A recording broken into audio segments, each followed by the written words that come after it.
Welcome to Jazz After Dark, everybody. It is after dark here, man. I waited a little long to do this one. I believe I don't have the time here, but it's well after midnight in the old Tibbetts household here. Hope you're enjoying yourself. I'm sure you're long asleep, but old Tibbetts is hard at work here. Tonight we are trying Balcones Texas Pot Still Bourbon. This is the third installment of what I have found is to be two of my favorite here, the Lineage Texas Single Malt Whiskey and the Texas Single Malt Whiskey. This is Pot Still Bourbon, supposedly apple, caramel, leather, and roasted ancient man. I don't know what that is. Maybe you can see what that is if you want to zoom in on it.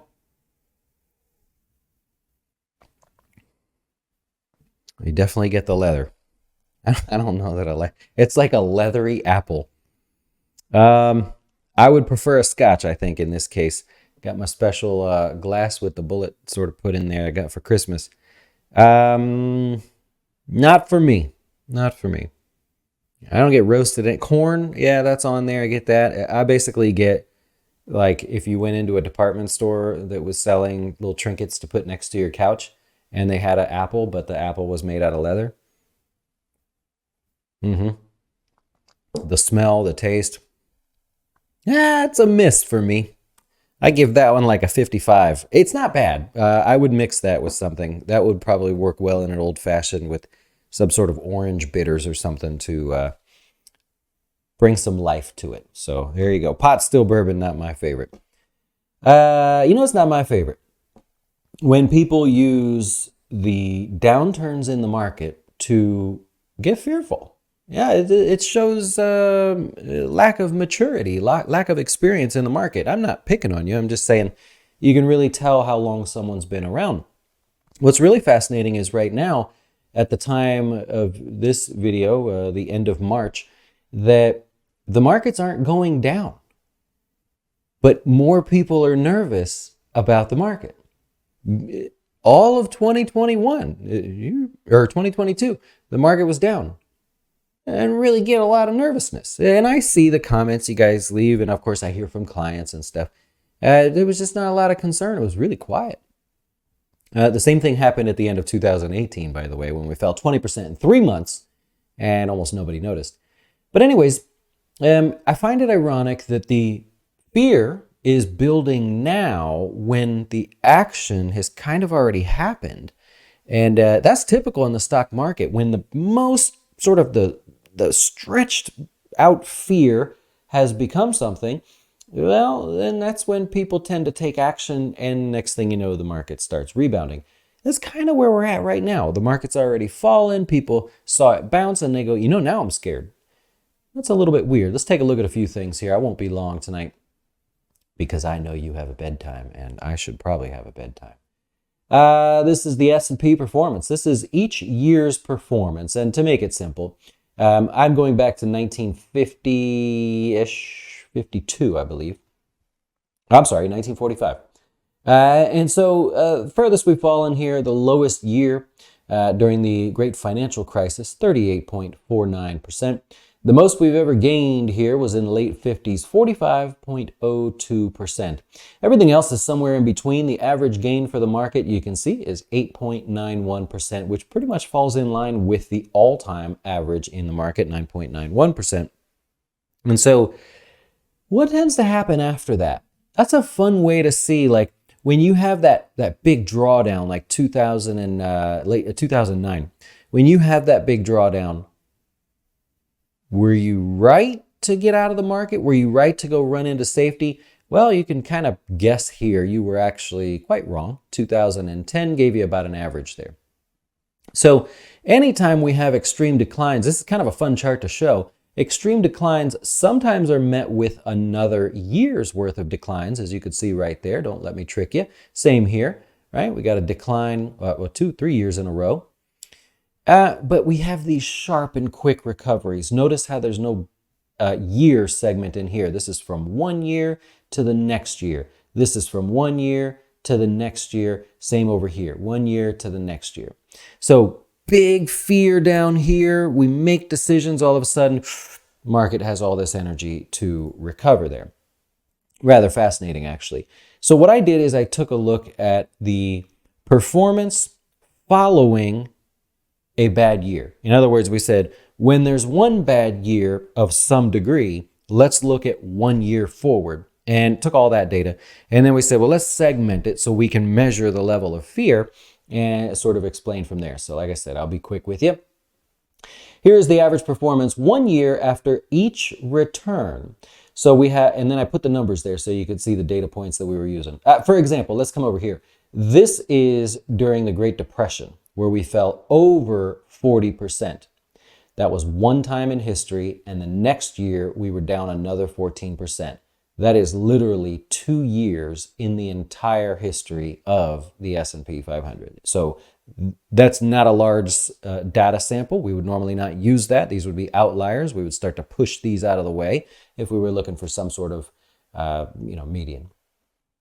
Anyways, so the number of times that we've fallen 30% or more, that would be twice.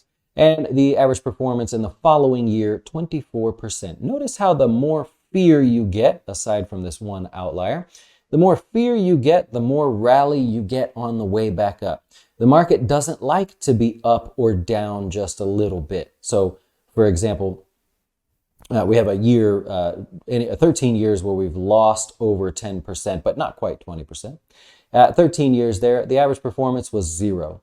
It's almost like people say, this drop of 10% or more, it's kind of normal. I don't know what to make of that. I don't know if I should be buying or expecting further declines. They kind of say the same in here. We gain 0 to 10%. We say, well, it seems sort of uneventful. I don't know if I should be buying more or not. Average gain 3%. We don't have that that excitement that gets people to say, yes, discount. I want to buy that. Back the truck up, as we used to say. Back the truck up and buy that market. However, when we get going out here, greed begets more greed, right? And in fact, the more you go. Now, this would be counterintuitive to me if you didn't tell me this data. I would say if we had a 20% gain in the markets, happened 17 times, that the market would likely be negative the next year. Why wouldn't it take a break? That's a lot of heavy lifting all in 1 year, but I would be wrong. And in fact, if you told me 30% gains or more, not quite 40%, but between 30 and 40%, well, that's happened 6 times in a year, or in the life of the S&P, I would have bet that this would have been negative. But when people see 30%, they chase it. They want more, and that's apparent by the data. 40% or more, 3 times in history, average gains 26%. You know what that tells you? Of the 3 times in history, one of them is not a big loser. If it was, then the other 2 that were big gainers would have to be well over 30%, and that just hasn't happened, so we know that's not the case. That means the average gain of 26%, more times than not, that's what you're going to see is a big gain on top of a big gain. So here we have the mindset of the market. We have greed begets more greed. Is that how you say that? Begets? Is that something? I feel like I just made that up. That might be the early morning hours talking to me here. So you have people just tripping over themselves to buy the market. The better it gets, the more they want to participate.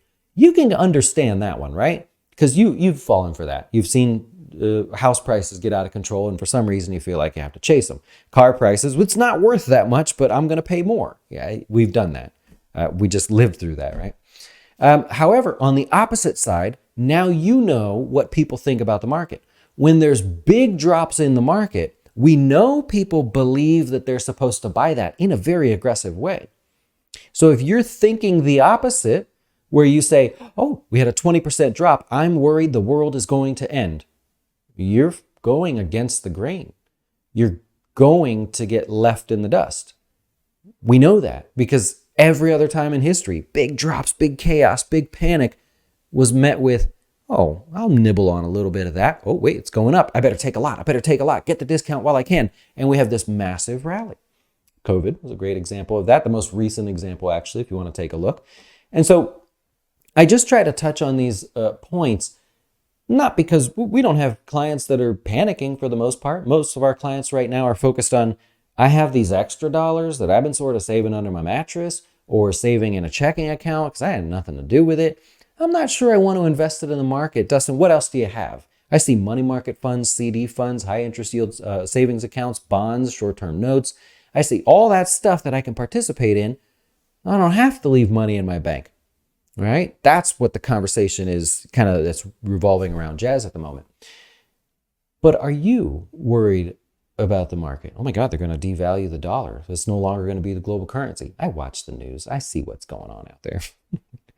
Oh my God, the banks are going to fail. What are we going to do? Don't you now? Did you just, like just a second ago, I just gave you the answer to that one. Did we not? I just literally covered that not less than 40 seconds ago. Did you hear it? People have money in their checking account and they go, that CD pays me more over here in this online bank. I could buy a 2-year treasury. I could buy a 5-year. I could go into bonds if I want to. Why would I have a checking account? I'll put the money over there. It's not that people are running away from their banks. People are going, you're not giving me anything for my money. I'm going to go over here and get something on my money that's a predictably safe return. I'm not, betting it on the Tesla or something. So you now understand that could have been a separate little clip in itself. Now you get it. What's going on there? There are people running from banks going to bigger banks, but this whole thing started because the Fed raised rates and we say, oh, you're going to give me something better over here. Checking account? I got 4 cents last year for keeping money in my checking account. I think I'll put it over there. Money comes right out of banks. It's tough because the smaller banks can't compete. Nonetheless, what I was saying there a second ago was when you look at the people buying a discounted market, if you don't grin and bear it, if you don't feel like you got to participate in some way, you might have to retrain your brain because now you can see that the data shows big declines welcome big rallies. And I hope you're a part of that there when it happens. It's not happening now, but I hope you're a part of it when it happens. I love talking about things before they happen. Not because I can predict the future or anything, but could you imagine if the markets were falling 2% a day? Chaos, blood in the streets, as they say. You wouldn't be listening to me. You'd be looking for me to post a video that says something like, bank contagion roils the markets. I'm not going to do that. I haven't done that. You see that? But if I talk to you ahead of time and we say, here's realistically what this looks like the next time it happens. Well, you're paying attention now. I won't have your attention when emotion grabs you. It's like your child. As soon as they throw a tantrum, the only thing left is to smack them on the head because they're not listening to you. They're emotional. I will come out, smack you in the head if I have to. All right, of course, I'm just kidding. I hear you get in trouble for child abuse these days. But when I was a kid, let's just say I was beaten into the bright young man that I am today. All right, enjoy the rest of your evening or early morning, depending on where you're at. There's an example of old Dustin working late into the midnight hours. And I will not be drinking the rest of this. I'll see if my wife likes it. All right, adios. Thanks for watching, and we'll talk to you soon.